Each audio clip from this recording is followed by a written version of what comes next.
La guerre est une autre manière de faire la politique. Nous a imposé actuellement. La guerre est dans notre pays. Et cette situation, elle est insupportable. Elle dérange plus d'un. Comment y faire face? Quelle lecture? Comment l'éradiquer définitivement? Parce que ça fait un peu plus de 30 ans que ça dure. Des femmes violées, des enfants tués, des déplacés, des millions, des destins brisés. Tout ceci, comment? Comment ne pas y revenir? Comment ne pas tomber dedans une nouvelle fois, cette situation? La guerre n'est jamais une bonne chose. Elle est vraiment très, très, très nocive. Mesdames et messieurs, nous allons parler de la situation qui touche la RDC, pas seulement la partie Est. Parlons de l'Est de la RDC, mesdames et messieurs.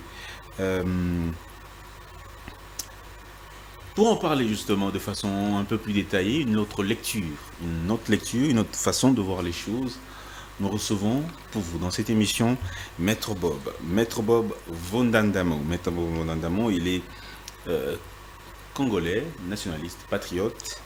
Il est avocat au barreau de Kinshasa Matete. Il est fondateur du parti politique, du parti Mouvement d'intelligence nationale pour le salut du Congo. Il est aussi écrivain et essayiste. Maître Bob, bonjour et bonne année. Merci beaucoup, Monsieur Dan. Bonjour à vous. Merci pareillement. Je vous en prie, Maître Bob. Et merci à vous d'avoir accepté notre invitation. Comment ça va? Oui, ça va, bon, disons à 50%, pas à 100%, parce que notre pays est agressé par les ennemis de la République. En tant que fils de ce pays et patriote, je ne pouvais que répondre à votre invitation. Nous devons, à ces stades, avoir une pensée pieuse pour nos frères et sœurs de Goma, ceux qui ont été attaqués, sinistrés et tout cela. Nous devons vraiment y penser et chaque Congolais devrait le faire. Il peut être ici, on peut beau être ici à Kinshasa, manger, boire, mais on doit avoir une pensée pour ceux-là. Ceux qui n'ont pas de courant, ceux qui n'ont pas d'eau. Parce qu'ils ont fait la même chose ici à Kinshasa, à l'époque, lorsqu'ils ont essayé de renverser le pouvoir en 2008. Nous étions là et nous savons que cette guerre injuste nous imposée, nous finirons par la vaincre, parce que c'est notre terre. Quelle est votre lecture de cette situation qui nous arrive encore une fois parce qu'il a été là, nous l'avons repoussé, on a fait des négociations, des compromis, aujourd'hui il reprend. Quelle est la lecture que vous avez, vous, en tant qu'analyste? En tout cas, j'aime beaucoup cette question, M. Dan. D'ailleurs, ces gens sont venus et on ne peut pas parler de ces sujets sans pouvoir connaître ou parler des origines de cette crise. Tout a commencé depuis l'avènement de l'AFDEL, que certains ont qualifié de libération. Moi, j'estime être une guerre d'invasion, parce qu'on doit vraiment très bien dire les choses. Il vous souviendra qu'il y a eu un certain Deogracias Bouguera à l'époque, qui se disait être tout Isaïro à l'époque, et avec tous ses amis les Bizimankara qui voulaient renverser le régime de Mobutu. Et il y a des films qui sont, c'est un secret de polichinelle. Ils voulaient renverser le régime au Congo. C'est la raison pour laquelle ils ont, en ces temps, ils ont trouvé un certain Laurent Désiré Kabila. Ils l'ont utilisé pour renverser le pouvoir. C'est pourquoi d'ailleurs j'ai beaucoup de regrets par rapport à ce que font certains compatriotes congolais, parce qu'ils vont finir exactement la même chose. On va les utiliser. Ces gens ont des vérités expansionnistes.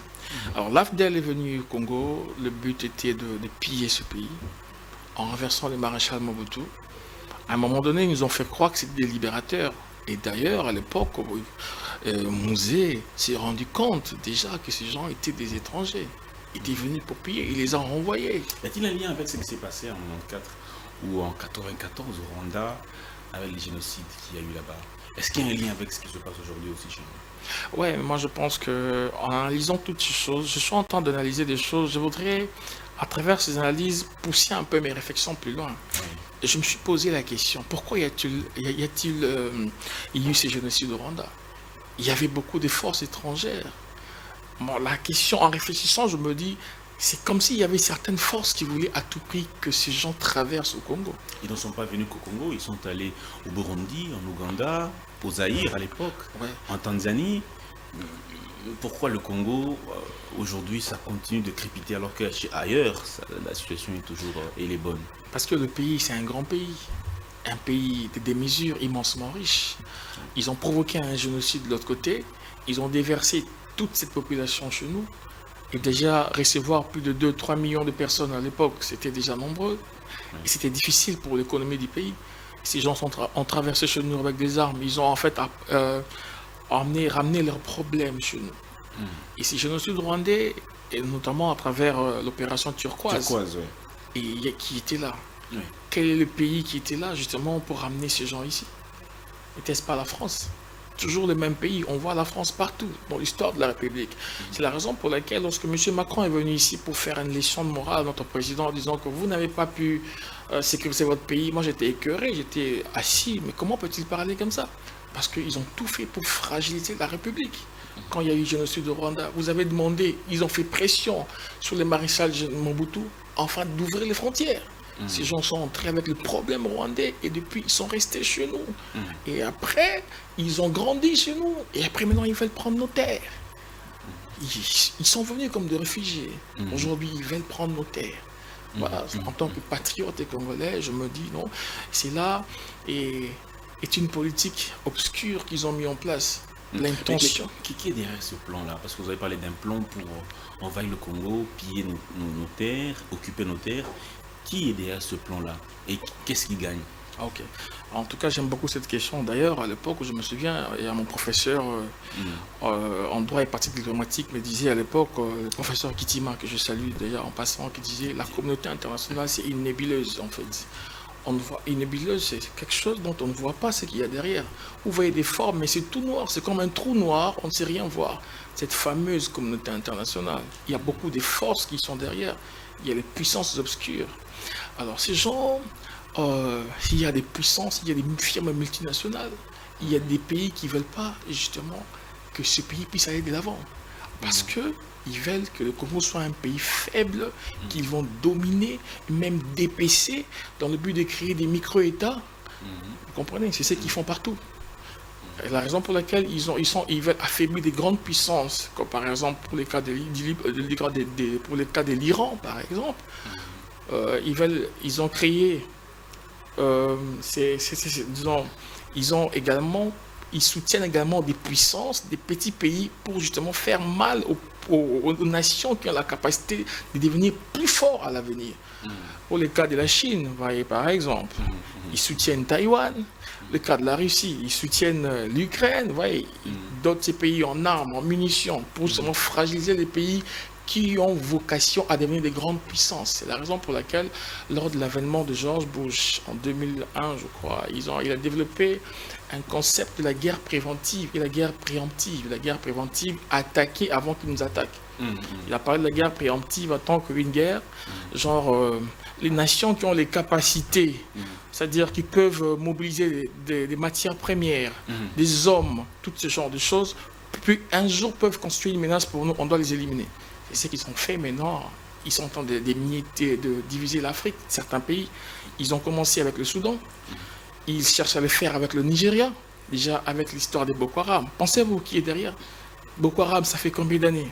Ils veulent affaiblir le Nigeria. Ils le font avec la RDC. Ils ont fait avec la Libye. Maintenant, ils veulent imiter ce pays. Ces puissances. La stratégie de diviser pour mieux régner. Voilà, exactement ce qui est en train de se passer actuellement au Congo. C'est la raison pour laquelle je suis très écœuré de voir que la classe politique ne comprend pas ce qui se passe. Là, il s'agit du grand remplacement. Ils veulent remplacer les populations autochtones pour pouvoir, disons, créer des zones commerciales où d'autres populations, par exemple des Rwandais, ils sont là. La plupart de Congolais sont décédés. Que pensez-vous de ce que disait James Kabarebe? James Kabarebe qui a mené ce combat de l'AFDL aujourd'hui et en 1996, qui a la main, qui a porté Laurent Désiré Kabila au pouvoir. Il a dit l'aîné du problème de ce pays, de la région des Grands Lacs, c'est le fait que la colonisation a mal reparti les frontières. Ok. Ça veut dire qu'il y a une partie du Rwanda qui se trouve au Congo, il y a une partie du Rwanda qui se trouve en Ouganda. Or, à l'époque, avant la colonisation, il y avait des royaumes beaucoup plus grands, beaucoup plus vastes, qui s'étendaient sur plusieurs pays. Et c'est ce qui fait qu'il y a d'une part les Tutsis qui sont au Congo, des Tutsis les Tutsis, les Hutus qui sont en Ouganda, au Rwanda. Et ça crée ces problèmes de vivre ensemble. Qu'est-ce que vous pensez de cette réflexion de James Kabari? Déjà, je suis très heureux d'ailleurs que vous ayez soulevé ce point. Et cela montre déjà clairement ce qu'ils veulent, ces gens. Ils veulent nos terres. La colonisation, disons, la conférence de Berlin a eu lieu. Chacun a eu sa part. C'est fini. Ils ne peuvent plus revenir. En fait, c'est exactement comme ça que pense Netanyahou. Ils veulent bâtir un grand Israël. C'est pourquoi ils se sont donné le droit de tuer. Ils sont en train de commettre des génocides partout parce que partout les Palestiniens, ils vont jusqu'au Liban. C'est ce que les Rwandais font. Parce qu'ils se disent que la colonisation, la conférence de Berlin n'a pas bien fait les choses, il y a des tout types passés. Mais le problème, c'est que c'était en 1985. Chacun a eu son pays. Et la raison pour laquelle ces gens, c'est depuis longtemps. Nous avons eu des gens comme Ngwanda, Honoré Ngwanda. Il a été des fois mal compris, on l'a traité de tous les mots. N'avait-il pas raison aujourd'hui? Honoré Ngwanda nous avait alerté quand Laftel est venu ici, on l'a traité de fou. Il disait exactement la même chose. Les Rwandais veulent nos terres, c'est pourquoi ils tuent nos populations dans le but de les remplacer par des Tutsis. C'est ce qui s'est fait maintenant, c'est pourquoi je dis à la classe politique de vous réveiller. Ils veulent nous remplacer. Que pensez-vous lorsque nous avons eu ici un Tutsi, disons un Tutsi congolais, M. Roberoi qui était vice-ministre de la Défense? La décentralisation, vous imaginez? À un moment donné... Pour le vice-président aussi. Oui, pour un vice-président. Combien d'entre eux sont-ils entrés ici? Il a voulu créer la commune de Minombo, vous vous souvenez? Et d'ailleurs, cette histoire est passée à l'international. Le chef de l'État lui-même disait que ce sont des Congolais. Voilà. Qu'on ne puisse pas les toucher ces gens-là. Ce sont des Congolais, ce sont nos frères. Ouais, ils ont le droit de vivre au Congo en paix. Oui, mais le président de la République, il est président de la République. Il dit des choses parfois. Il dit des choses en tant que président de la République. Parce qu'eux, ils ont dit qu'ils étaient Congolais. Le président ne pouvait dire qu'ils étaient Congolais. Mais le président sait exactement ce qui se passe. Ils ont dit qu'ils étaient Congolais, mais c'est à eux de le prouver. Je ne pense pas qu'aujourd'hui les présidents pensent la même chose. Vous avez dit que nous sommes Congolais. Le président a dit, ok, vous êtes Congolais, alors mais prouvez-le. Je défie tous ces gens qui parlent au nom de la République. J'aimerais voir ne fût-ce qu'un d'entre eux qui puisse s'élever pour condamner les M23. Je suis malheureusement étonné, je suis écœuré plutôt de voir que la majorité de ceux qui disent être des frères des Congolais soutiennent les M23.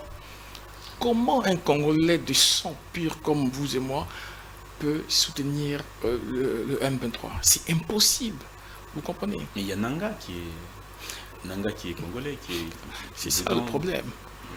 Les problèmes maintenant. Il y a des Congolais qui sont là-bas. Ouais, mais c'est pourquoi j'ai beaucoup de regrets. Moi, je souhaite que cette classe politique, ça c'est mon souhait, que cette classe politique puisse passer pour qu'il y ait une nouvelle génération des penseurs et des visionnaires. Parce que le pays manque réellement de visionnaires et des patriotes. Comment un monsieur comme Diongo qui s'est frappé la poitrine d'être un Lumumbiste et qui se retrouve tantôt à Kigali? Vous comprenez un peu? Comment toutes ces personnes qui disent aimer le Congo sont toujours en collision avec les puissances étrangères, avec ces pays qui nous tuent? Et la raison pour laquelle, d'ailleurs, moi je voudrais, à travers ces médias, demander à ceux qui réfléchissent comme nous, parce que nous sommes un mouvement, notre parti politique est dénommé le mouvement d'intelligence nationale pour le salut du Congo. Nous voulons une nouvelle intelligence pour la République. Parce que la plupart de cette classe politique, beaucoup ont mordu à l'hameçon. C'est-à-dire que les Rwandais savent exactement ce qu'ils veulent faire au Congo quand il s'agit d'abattre un régime. Ils savent qu'ils vont toucher tel X et Y pour affaiblir le Congo de l'intérieur. C'est la raison pour laquelle je dis faites attention parce que ces gens-là, ils nous ont observés, ils ont mangé avec nous, ils savent comment nous réfléchissons. Si vous ne comprenez pas que ces gens sont en train de nous remplacer, c'est le grand remplacement qui a commencé depuis longtemps. Ils ont le soutien des États-Unis et de l'Occident, nous le savons.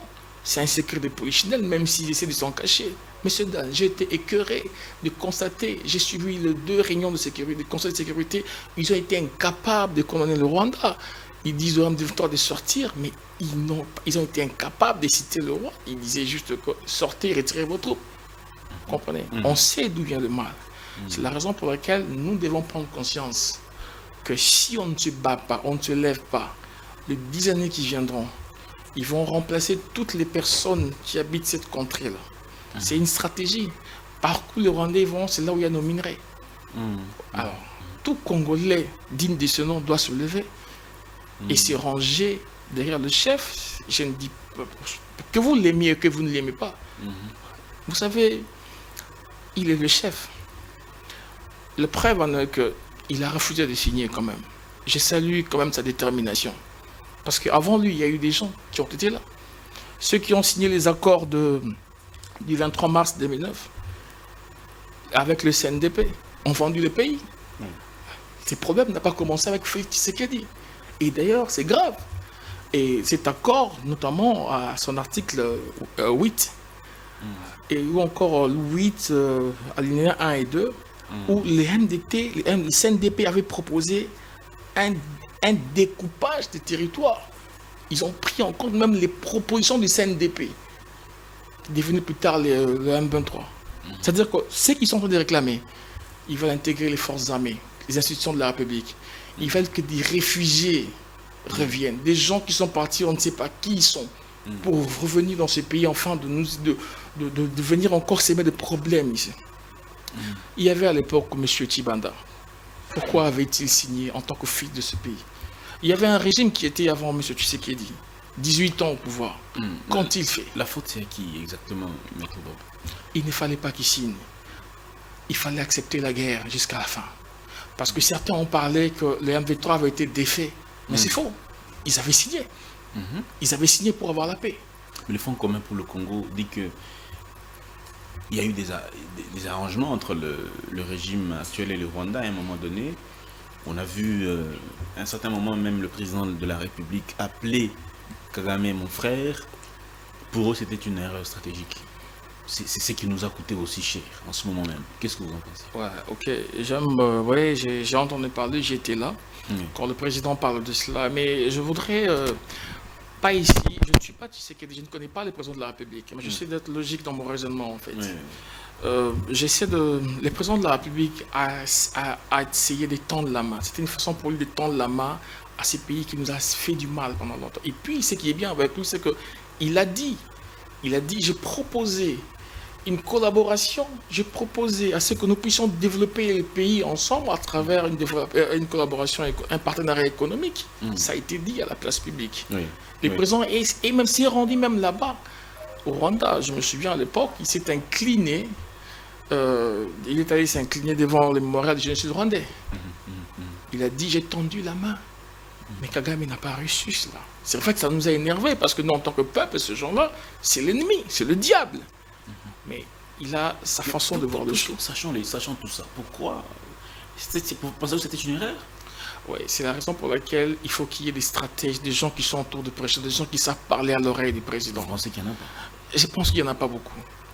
Il faut des gens qui savent exactement ce que le président, qui savent anticiper. Avant que le président puisse parler, il faut qu'il y ait des gens comme ça. Chefs qui interviennent avant que le chef prenne la décision. J'ai comme l'impression qu'aujourd'hui, à travers ce qui se passe aujourd'hui, beaucoup de gens devraient démissionner. Oui, il faut que le chef puisse être entouré de nouvelles personnes, des patriotes, des gens qui lui diront la vérité en face. Dire que Kagame était un frère, à l'époque, les gens ont beaucoup crié là-dessus. Moi, je pense plutôt que c'était pour lui sa façon de voir les choses. Il disait, je voulais faire une diplomatie, disons, des fraternités, dans le sens où, pourquoi devons-nous nous tuer alors qu'on peut régler le problème? Mais ça ne s'arrête pas là. Ça ne s'arrête pas là. On accuse également d'avoir adhéré à l'EAC, une organisation qui, au départ, une organisation où la RDC ne tirera pas vraiment son épingle du jeu. Ça, c'est l'opposition qui accuse le chef de l'État. Est-ce qu'adhérer à cette organisation était-il important? Ouais, je pense que c'était une erreur grave. Mais le président avait laissé faire. Vous savez, parfois, on n'a pas tous l'âme d'un président de la République. On ne sait pas les pressions qu'il subit. Et ce que j'ai aimé, je ne suis pas en train ici de défendre le président de la République, mais j'essaie d'être logique dans mon raisonnement. Dans le sens où c'était toutes ces nations qui font partie de cette organisation, déjà, je peux qualifier de diabolique. Ces gens-là font partie de ces plans, donc, autrement dit, les plans Imatuti. Mais le président lui-même se rendu compte que ces gens-là n'étaient pas nos frères. Et ce qui est bien avec lui, quand il commence quelque chose, après, il revient sur sa décision. Et ces gens sont partis. Heureusement pour nous, bien qu'il y ait eu des pressions. Mais au moins, le président s'est écouté. Qu'en est-il de ceux qui étaient là avant? Il y avait des gens qui étaient là au pouvoir. Les Rwandais sont entrés ici avec l'opération Umoja. Vous me comprenez? Bien sûr. L'armée rwandaise est entrée ici. Pour traquer le FDLR. Traquer les FDLR. Oui. À l'époque, ils étaient venus également. Plusieurs fois, ils sont venus ici. Kagame a envoyé ces gens. On n'en parle pas deux fois. Ils n'ont pas trouvé des FDLR ici. C'est un alibi pour affaiblir la République. Et on doit comprendre. On doit comprendre qu'il est temps. On doit arrêter de se guerroyer entre nous. Il y a des gens qui ont facilité l'entrée de Rwanda dans ces pays. Le président de la République. Vous faites la gestion avec qui maintenant? Le président de la République, c'est un homme bon. Dans le sens où son cœur, il ne veut pas aller au-delà de ce que vous et moi, en tant que patriotes, parfois animés par une certaine colère. Parce que des fois, on peut se fâcher. Il arrive qu'on prenne des décisions extrêmes. Mais j'apprécie plutôt cette capacité qu'il a à lui, malgré la pression, de pouvoir rester calme. Il y a des gens ici qui devaient aller en prison. Par exemple, ceux qui ont signé les accords avec les M23, les CNDP. Comment voulez-vous?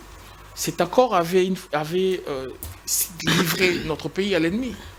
Et les M23 se basent sur ces accords-là. Mais je vous l'ai dit même avant l'émission, je crois qu'on a eu à discuter.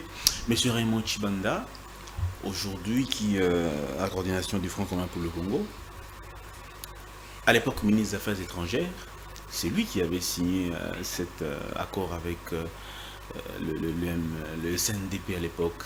Et cet accord est même mis sur la place publique. Il est là, il circule, il est opposant au régime actuel. Pourquoi est-ce qu'on ne l'approche pas?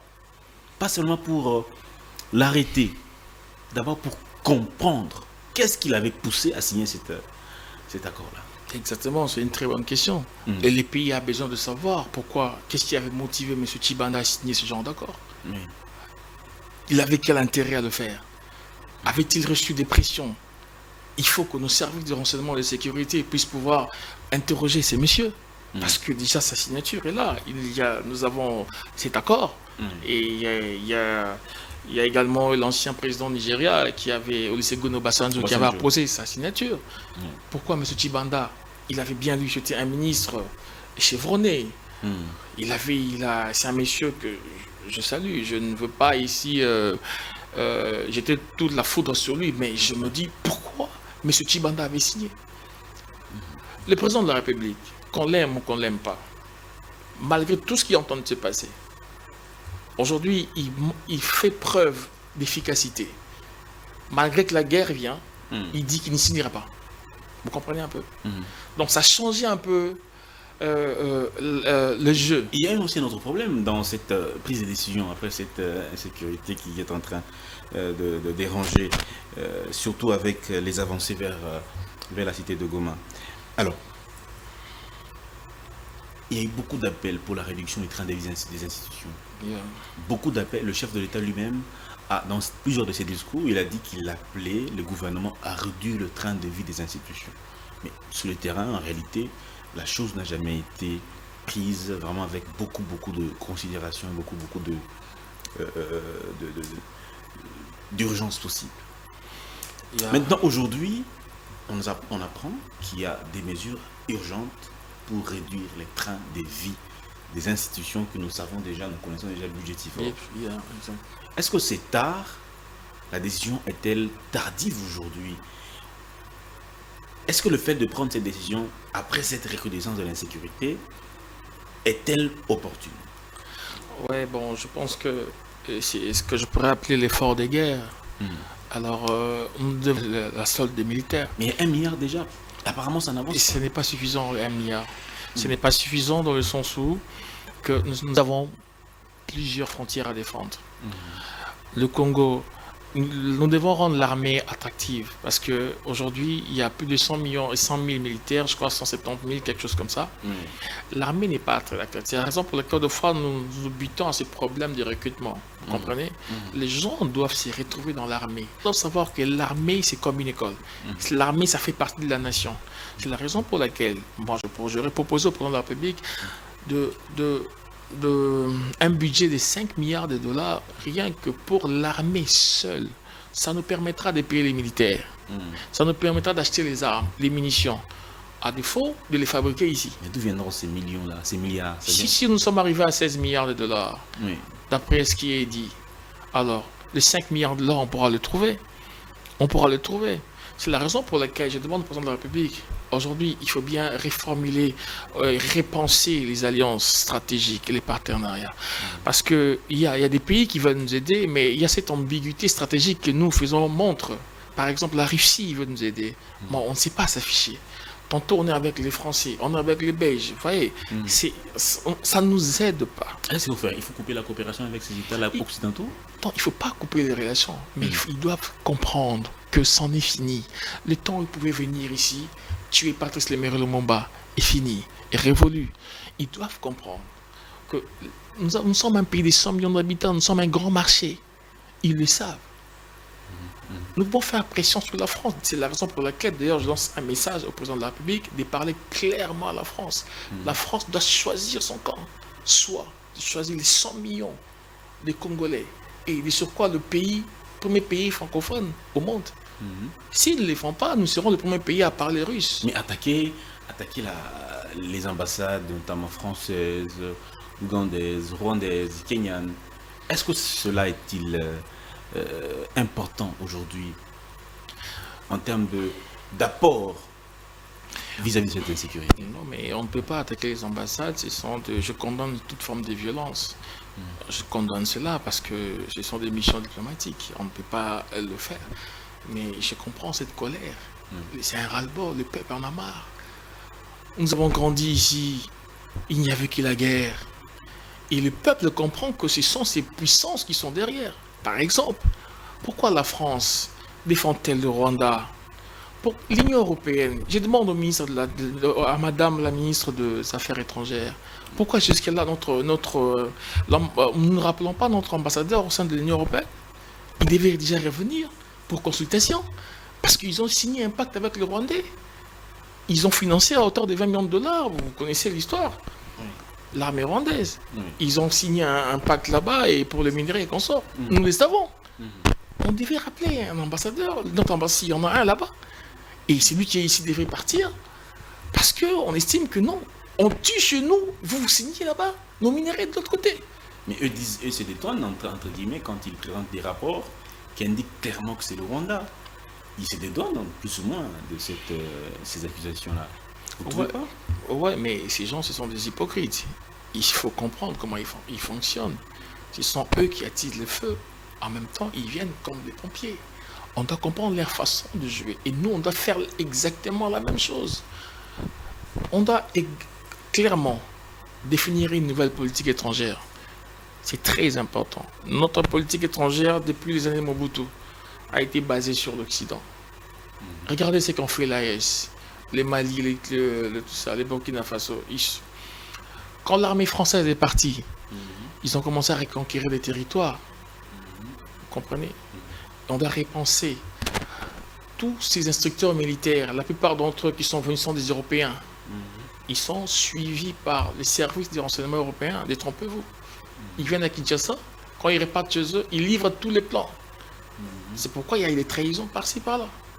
Moi, je souhaite beaucoup qu'on mette beaucoup d'argent au chest, en forme des officiers, en forme de cadres. Je voudrais que désormais qu'il n'y ait plus de conseillers militaires qui viennent de l'Occident, ici, parce qu'ils vendent nos plans. Ah oui, parce qu'il y a un Roumain qui a été arrêté, dernièrement, vous êtes au courant de ça. Il y a d'autres, il y a DGC qui suit ceux qui viennent, les experts qui viennent travailler en Afrique. Ils sont suivis, ils sont pistés. Et si déjà ils veulent que ces pays soient affaiblis, ils vont chercher tous les moyens sans Il faut faire comme d'autres pays de l'Afrique de l'Est, tels que le Niger, le Burkina Faso ou encore le Mali, qui ont recouru à Wagner, ce groupe de mercenaires russes. Ok, d'ailleurs, Wagner n'existe plus aujourd'hui, depuis la mort de Prigojine, c'est devenu l'Afrique Accord. C'est la Russie qui s'assume. La Russie qui s'assume. Je comprends cette ambiguïté stratégique, la RDC ne veut pas trop s'afficher, mais la RDC doit comprendre, même si on ne s'affiche pas. Il y a eux, ils sont avec le Rwanda, mais ils ne s'affichent pas. Hein. Ils se cachent. C'est Dieu qui est bon, qui permet à ceux qu'on puisse le voir, notamment lorsqu'ils ont signé cet accord avec le Rwanda. Le monde entier avait compris que c'est vous. Il y a même des députés européens qui ont dénoncé cela. Alors, qu'attendons-nous? Il faut que le président fasse un geste qui sente que si on n'agit pas, le Congo passera de l'autre côté. Parce qu'ils se battent avec Poutine sur tous les fronts. Qu'est-ce qui vous dit que si aujourd'hui la Russie, la RDC entre... Quelle forme de coopération devra-t-on avoir avec les Russes d'abord ou les Chinois? Monsieur Dan, la Chine c'est un pays que j'aime beaucoup. Mais la Chine ne se bat pas. Elle n'aime pas la guerre. La Chine vend en même temps les armes à l'Ukraine et à la Russie. Si on se base sur... C'est pourquoi il faut des stratèges, des gens qui connaissent cette histoire. La Chine c'est un pays qui aime faire le commerce, qui n'aime pas des guerres. Donc, qui ne vous supportera pas, qui ne viendra pas se battre pour vous. Mais la Russie le fait. Le seul pays qui peut faire face à l'Occident aujourd'hui, c'est la Russie. Mais qu'est-ce qu'il faut faire? Ce qu'il faut faire, c'est d'aller voir le président Poutine. Qui devra aller le voir? Le président de la République. Ça sera un message envoyé de l'autre côté que si vous ne faites rien, le Congo, vous savez, pour ceux Est-ce que ça va changer grand-chose? Parce qu'on a vu Jean-Pierre Bemba là-bas. Oui, ce que je dis, c'est si... En tant que ministre de la Défense. Parce que vous savez, M. Dan, oui. Les richesses que nous avons, on ne saura pas les défendre nous-mêmes. Les Maliens ont eu à prendre ces décisions parce qu'ils avaient derrière eux un ours protecteur. Quel est l'intérêt des Russes? Quel sera l'intérêt des Russes de venir au Congo? Parce que les États n'agissent que par intérêt. Ils viendront pour quel intérêt, les Russes? Oui, exactement. Ce que vous dites, c'est très bien. Ils ont des intérêts aussi. Ils ne viendront pas se battre pour rien. Ils viendront ici, justement. Le problème, c'est que les Russes, quand ils viennent quelque part, ils essaient de stabiliser une région. Sans intérêt? Avec des intérêts. Il n'y a rien pour rien. Les États sont des monstres froids. Oui, mais quel intérêt nous pouvons garantir aux Russes aujourd'hui? Tous ces minerais qui sont en train de voler, pourquoi ne pas les donner aux Russes s'ils peuvent stabiliser cette région? Il y a eu un moment donné, l'ancien régime a donné des mines aux Chinois. À l'époque, on parlait de 5 chantiers, bien qu'il n'y en a pas eu un. Alors, je ne sais pas. S'il faut ces coltans, ces minerais, les Russes en ont besoin, donnons-leur. Ils vont stabiliser le pays. Ils vont construire des centres et des usines ici. Vous êtes sûr? Ah oui. Mais quelle genre de coopération devra-t-on mettre en place avec les Russes? Puisque vous êtes essayiste, vous êtes analyste des questions d'actualité, vous pensez, vous réfléchissez, quel genre d'accord? Parce que cette émission est suivie. Ok. On peut nous suivre et on prend la stratégie, on l'applique et la situation marche. Ok. Concrètement, Maître Bob, quel genre d'accord devra-t-on avoir avec les Russes pour qu'ils viennent nous mettre la paix, nous ramener la paix dont nous avons tellement besoin? Voilà, c'est une très bonne question, monsieur Dani. J'ai suivi le Conseil de sécurité. La Russie défend les siens. Tous ces pays, il y a un seul pays qui a condamné clairement le Rwanda, c'était le Burundi, c'est un pays faible. Les grandes puissances sont restées neutres parce qu'il n'y a rien pour rien. Les États sont des monstres froids. La Russie s'assume. Quand il faut, vous savez ce qu'ils ont fait avec Bachar? Malgré tout ce ils l'ont pris, ils l'ont ramené chez eux, ils l'ont protégé d'une certaine manière. Ils sont venus au Mali, ils ont protégé les mines du Mali, ils changent des choses. Le problème, c'est que je comprends cette ambiguïté. La RDC ne veut pas se voir, disons, dans cette sphère-là des pays anti-Occident. Moi, je ne dis pas que le pays devrait être anti-Occident. Mais le problème, c'est que nous voulons des gens qui sont vrais. Nous avons déjà un partenariat avec la Russie. Et la Douma d'État, c'est une sorte de parlement russe, avait déjà voté. Ça a été annoncé. Et curieusement, chez nous ici, on a démenti cela. Vous comprenez? À À un moment donné, on parlait d'ouvrir de l'ambassade de l'Ukraine ici. Mais j'étais choqué. Vous voulez que les Russes viennent vous aider, vous parlez d'ouverture d'ambassade. J'étais, mais qu'est-ce que vous faites? Mais je vous dis, Kagame, sachant que il y a dans ces pays, parce qu'ils sont en train de brouiller le GPS. On n'a pas la technologie. Qui peut nous donner ce genre de technologie? Il faut que des États qui sont anti-Occident. C'est la raison pour laquelle, d'ailleurs, même les avions que nous avons, ça date de l'époque soviétique. Il faut changer des avions. Il y a des avions comme le JF-17 fabriqués par la Chine et le Pakistan. C'est à bon prix, à 15-20 millions de dollars.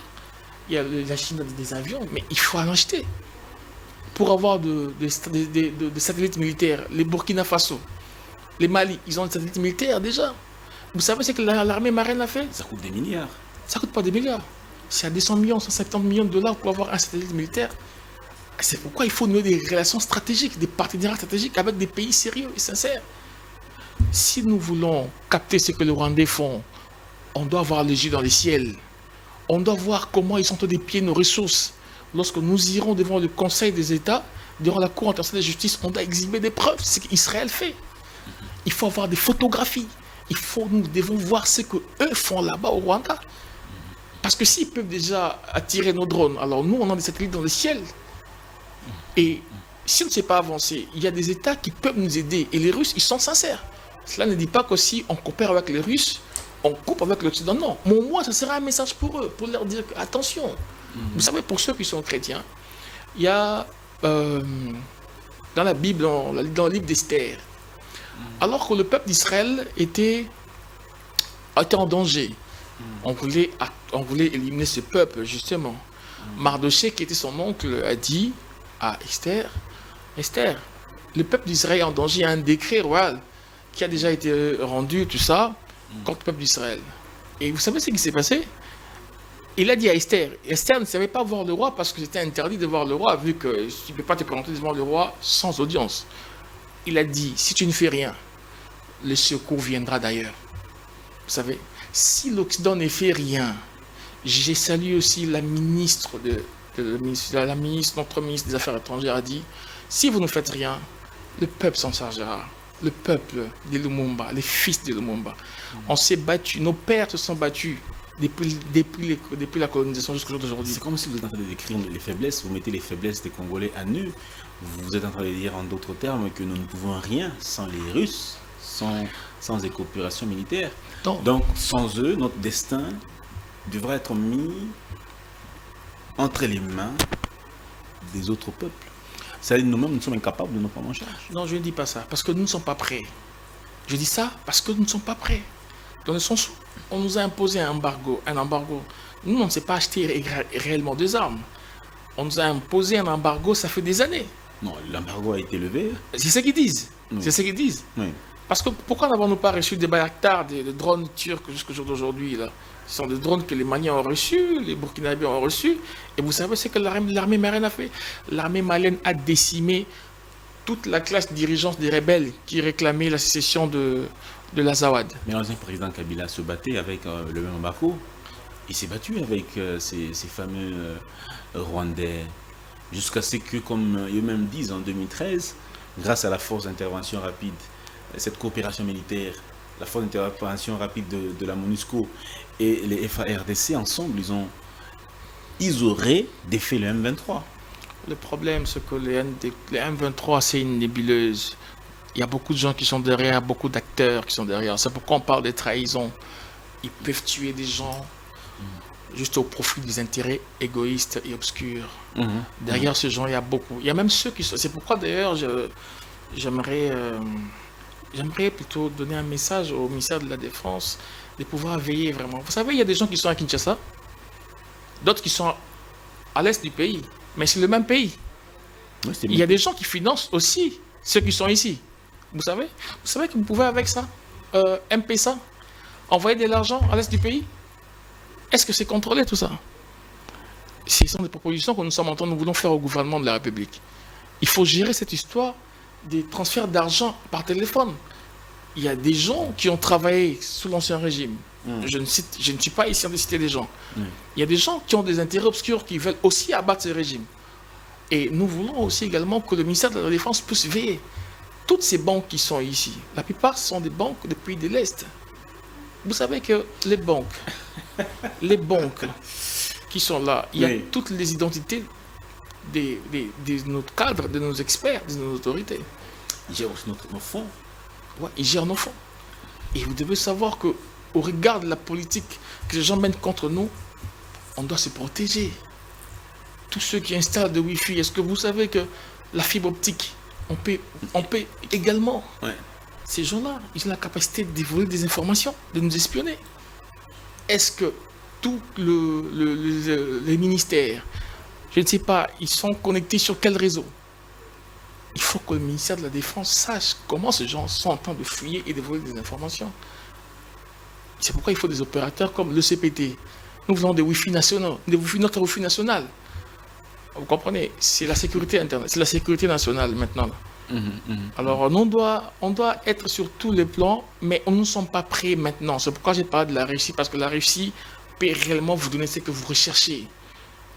Je ne dis pas qu'il faut être accepté, mais au moins ces gens doivent comprendre aussi que vous n'êtes pas des dieux. On est libre. Cette même Russie qui est affaiblie aujourd'hui par cette guerre qu'elle mène face aux Occidentaux, elle est aussi affaiblie, il y a des problèmes. Ouais, je comprends très bien ce que vous dites. Ça sera pas facile pour elle de laisser le front qui est là-bas chez elle et venir au Congo. Oui, exactement. Mais la Russie au moins s'est honorée ses promesses. Il y a aujourd'hui, malgré qu'elle est... Sans la Russie, pas de salut. Je ne dis pas, le salut ne viendra ni de l'Orient ni de l'Occident, mais ça vient de l'Éternel. Nous sommes un pays chrétien. Je dis seulement ceci, il faut savoir nouer les partenariats stratégiques. Ça dépend des enjeux internationaux. Maintenant, les mondes commencent à brûler depuis la guerre d'Ukraine et la guerre d'Israël. Les mondes ont commencé à brûler. Les rapports de force partout dans le monde sont en train de se bousculer. Et si eux viennent avec les Anglais, avec les missiles, qu'avons-nous à présenter face à cela? C'est la raison pour laquelle je dis qu'il faut trouver aussi un allié puissant qui peut se lever au Conseil de sécurité et mettre le droit de veto. Ils ne le feront pas pour rien. Il faut que la Russie se sente dans la RDC et que la RDC se sente dans la Russie. Vous comprenez? Oui. Vous voulez nous parler du rapport mapping également. Maître Bob, dites-nous un peu. Ouais. Qu'est-ce que vous en savez? Ouais, bon, le rapport mapping, c'est un rapport où sont documentés tous les crimes, des génocides qui ont été commis sur le territoire de la République depuis 1993, en 2003. Ce rapport mapping, c'est un rapport qui décrit exactement ce que les forces rwandaises ont fait dans ce pays. Et j'aimerais ici, je me souviens de la haut-commissaire aux droits de l'homme des Nations Unies à l'époque. Elle s'appelait Madame Navaneten Pillay, qui disait clairement, je peux citer si vous permettez, elle disait clairement, aucun rapport ne peut vraiment décrire les horreurs vécues par la population civile du Zaïre, aujourd'hui RDC, où presque chaque individu a une expérience de souffrance et de perte à relater. Cette dame qui était au commissaire aux Nations Unies, qui était en charge de cela. Le rapport mapping, c'est un rapport où tous les crimes que les Rwandais ont commis chez nous sont documentés. Ce rapport a été publié une partie. L'autre, jusqu'à-là, a été bloqué. C'est pourquoi j'appelle le ministre de la Justice, cher Constant. Nous sommes une génération décomplexée. Nous avons eu comme des professeurs, Njoli, des gens qui nous ont boostés. Il est temps de brandir les rapports mapping pour accuser le Rwanda devant la Cour internationale de justice. Je lance ici un message au ministre de la Justice. Il est temps de ressusciter les rapports mapping. Tous les crimes de Rwandais, ils sont documentés. Ils ont massacré et violé des populations ici au Congo. Tous ces 10 millions de morts qu'on passe, ça a commencé durant cette période. Et les Rwandais n'aiment pas ça. Parce que cela est documenté.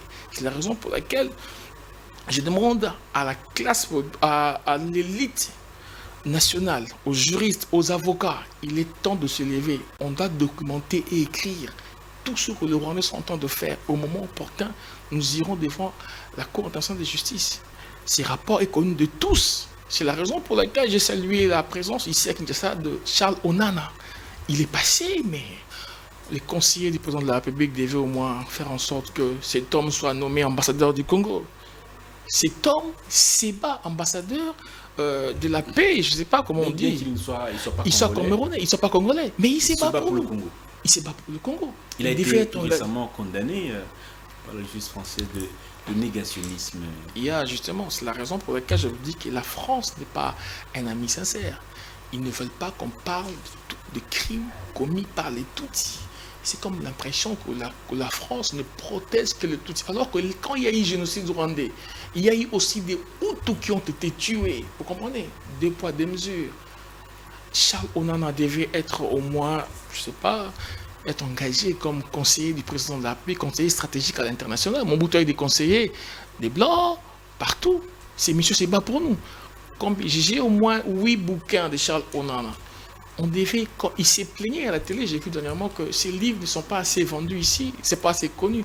Pourquoi la République n'achèterait pas tous ces bouquins afin de le distribuer aux étudiants? Il a dit des choses terribles sur le Tutsi.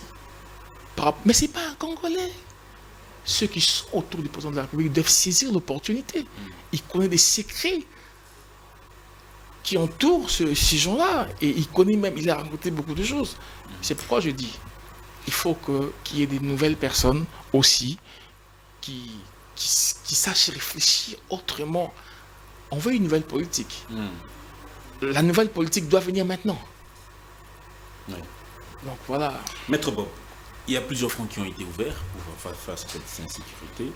Les fronts diplomatiques, les fronts économiques, les fronts politiques. Parlons des fronts médiatiques. Comment est-il géré aujourd'hui? Où sont-ils gérés aujourd'hui les informations et la communication liées à cette insécurité qui dérange notre pays? Comment est-ce qu'elle est gérée selon vous? Ouais, je pense qu'elle n'est pas très bien gérée parce que de l'autre côté, ils sont en train de communiquer. Ils communiquent et c'est ce qu'ils savent faire de mieux. Et je ne dis pas que nous on communique mal, mais j'aimerais que, comme ce fut du temps de Mzé, tout le monde savait qu'il y avait une guerre ici. Il y avait même à l'époque des bus ici qu'on appelait Géfran, ou je ne sais pas à l'époque, des bus où il y avait on avait écrit dessus « Lèvons-nous, battons-nous pour le Congo, boutons l'ennemi dehors ». Il faut qu'il y ait une campagne nationale.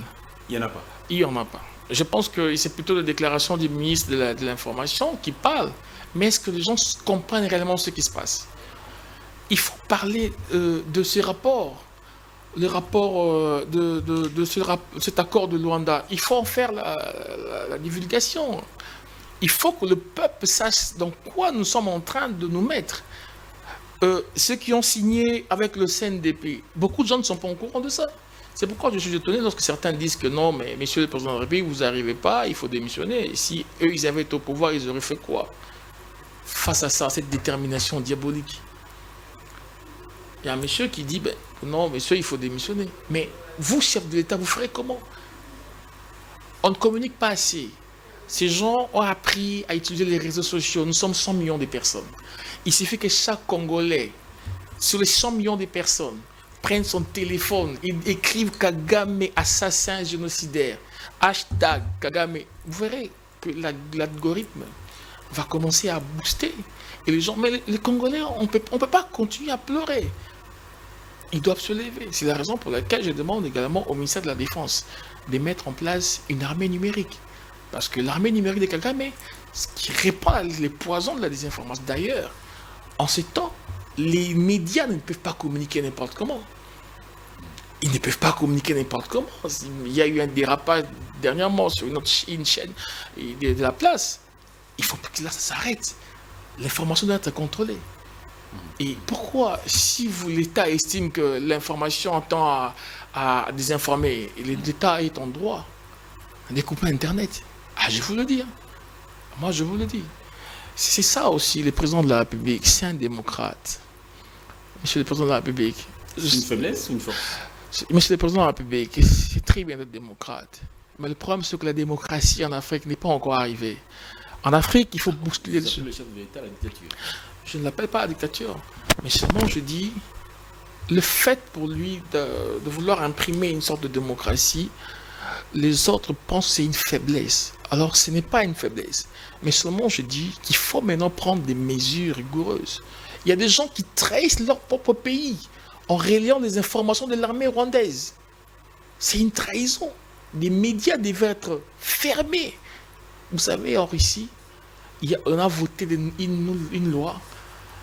Toute injure, toute publication contre les forces armées passible de 15 ans de prison. Vous ne pouvez pas jouer avec la guerre. Nos forces armées de sécurité sont en train de se battre. Aujourd'hui, nous, on est à Kinshasa, mais ils sont en train de résister. J'applaudis nos forces armées. Et ce monsieur qui disait avoir conquis Goma, je pense que jusque-là, ils n'y arrivent pas. Parce que nous sommes un peuple déterminé. Et je vous le dis. Hein. Alors, on doit changer notre façon de voir. Sous d'autres échures, on aurait déjà appelé à la loi martiale, à l'état de siège. Moi, oui. Moi, j'attends ce que le président de la République appelle. Il a déjà appelé à la mobilisation générale. Nous ne sommes prêts. Si le président appelait... Vous êtes prêts à prendre les armes pour combattre? S'il est faux pour la République, nous irons. Moi, je dis toujours, si je n'avais pas été avocat, je serais dans l'armée. Parce qu'il faut que l'élite comprenne que nous, on doit montrer l'exemple. Ouais. Les grands remplacements ont déjà commencé. Les Rwandais sont en train de prendre nos terres. Ils sont là-bas. Ils prennent des champs. Ils cultivent. Ils diront qu'ils ont été là il y a 50 ans. Vous devez comprendre que ce n'est pas le combat de M. Tshisekedi. Il passera. Mouzé est venu, il est passé. C'est d'ailleurs la raison pour laquelle je dis M. Nanga, c'est vraiment l'enfant maudit de la République qui finira sûrement par être assassiné par Kagame parce qu'il n'y a rien à faire de lui. J'ai regardé son interview. Il avait un soldat à côté. Des soldats à côté qui étaient masqués, qui étaient vraiment des Rwandais. On les a vus, on avait leur faciès. Ils étaient cachés sur cette cagoule-là. Les Rwandais vont les tuer parce qu'il n'y a rien à faire avec. Ils savent ce que Mouzé a fait. Vous qui partez, qui allez prendre le pouvoir, sachez que la République ne vous pardonnera pas. Ceux aujourd'hui qui condamnent Félix Tshisekedi, moi je ne suis pas ici pour défendre le président de la République. Hein. Je suis un analyste indépendant à la logique des choses. Au moins lui, il a fait preuve. Il dit clairement qu'il n'y signera pas. Il dit clairement que c'est Kagame qui fait ça. Mais on n'a pas entendu ce discours hier. Hein. 18 ans, on n'a pas entendu parler comme ça. Non, mais je vous dis, il y avait des massacres, mais on ne citait pas nommément Kagame. C'est ça, il y a une sorte de révolution, cette manière de communiquer du président de la République que j'ai salué. Maintenant, le problème, c'est de changer totalement notre politique. Les présidents ont compris que l'Occident, comme a dit Mobutu, ils m'ont poignardé dans le dos. Cher président de la République, ces gens nous ont condamnés. Malgré votre bonne foi, malgré votre sorte de démocratie, l'heure est arrivée de changer réellement la République par des mesures fortes. La Chine n'est pas un pays démocratique. Les Chinois avaient compris que si laissaient la démocratie s'installer, leur pays allait être détruit. Ils ont bâti un seul parti politique. Le PC, le Parti communiste chinois. Un seul parti politique. Aujourd'hui, 100 ans au pouvoir. Mais ils ont construit l'une des économies les plus florissantes au monde. Maître Bob Vonandamo, on est carrément à la fin de l'émission. Maître Bob, qu'est-ce qu'on doit retenir aujourd'hui de votre message, de votre passage aujourd'hui dans cette émission? C'est vrai, on vous suit partout hein, à travers cette émission. Les messages clairs, les messages phares que vous avez voulu passer dans cette émission, c'est lequel? C'est qu'on doit retenir de cette émission. Ok, merci beaucoup, M. Dan, pour ça. Je voudrais que le peuple de la République sache une chose. Cette guerre a commencé il y a 30 ans. Et ces gens ont déjà commencé les grands remplacements. C'est-à-dire, ils sont en train de nettoyer toute cette région de la République, de les remplacer par d'autres populations d'origine Tutsi. C'est la raison pour laquelle je lance un vibrant appel à nos étudiants, à nos parents, à nos forces armées, à la classe politique. Ce n'est pas le moment de se battre entre nous. Ils sont en train de mener une politique de destruction culturelle de nos terres. Ils veulent détruire la République pour en créer une autre. Vous devez comprendre que maintenant, c'est le temps de s'élever pour défendre la patrie. Quand la Russie a envahi l'Ukraine, les Ukrainiens ont dit ceci: on se battra jusqu'au bout. C'est la raison pour laquelle aujourd'hui, la Russie n'a pas toujours conquis l'Ukraine. Ces gens ne savent pas se battre dans les villes. Ils étaient venus ici à Kinshasa. À main nue, ils ont été tabassés. Vous vous souviendrez, ici à Kinshasa, ils sont entrés en 2008. Le peuple de Kinshasa a défait l'armée rwandaise. Nous sommes un grand pays. Nous sommes des fils de Lumumba. Je suis venu ici vous dire que ces gens veulent nous remplacer en tant que peuple. Ils veulent prendre notre place, prendre nos terres. Il faut arrêter cette guerre interne. Ça ne mènera nulle part. Je suis venu dire à la République, nous pouvons gagner cette guerre. Il suffit de changer des alliances. On doit l'assumer clairement. Parce que ces gens sur qui on comptait comme des amis, comme des frères, tout partenariat militaire avec le pays de l'Occident doit cesser. Ça n'a servi à rien. La raison pour laquelle tous les conseillers militaires se sont livrés aux Rwandais. La preuve en est que nous ont trahis. On doit charger des partenariats militaires. On doit se lever. Je veux dire au président de la République, il est temps de bâtir ici un complexe militaro-industriel. Nous avons la matière, nous avons les minéraux, nous avons les cotons, nous avons tout pour fabriquer des armes. Ouais. Il y a un ingénieur qu'on appelle l'ingénieur Keka. C'est lui qui fabrique les fusées stratosphère. Il maîtrise la poudre. Nous pouvons fabriquer des missiles. Nous pouvons fabriquer des choses ici pour défendre la République. Maître Bob Vondandamo, en tout cas, c'était une première. Une fois que je vous ai reçu dans cette émission, merci beaucoup. Ça ne sera pas la dernière fois. On aura d'autres émissions un peu plus élaborées également, des émissions peut-être bilingues, des émissions peut-être aussi les débats. On ne sait jamais. Ah oui, je serais ravi en tout cas. Merci beaucoup d'avoir été des nôtres. On espère que le message va tomber dans les bonnes oreilles pour ceux qui sont soucieux de ce pays, ceux qui veulent que finalement la paix revienne, parce que trop c'est trop. Le peuple congolais est fatigué de vivre tout ça, toutes ces scènes macabres. Ces rapports désolants. C'est comme celui qu'on a suivi ce matin, qu'on a nombré plusieurs morts, hein, ouais, suite à ces attaques il y a quelques jours. C'est vraiment déplorable, mais nous sommes sûrs que le Congo, la RDC, relèvera sa tête. La RDC redeviendra cet État fort qui faisait craindre toute l'Afrique et même certains États du monde entier. Le Grand Congo est en train de surveiller avec des dignes fils de ce pays, tels que Maître Bob Vondandamo. Merci. Pourquoi pas. Merci beaucoup d'avoir été de nôtres. Merci à l'équipe qui m'a fait arriver chez vous, à la maison. Jordi Kalonda, Bestel Luka, Martin Bombo, à vous tous qui êtes fidèles à Congo Buzz. À très vite.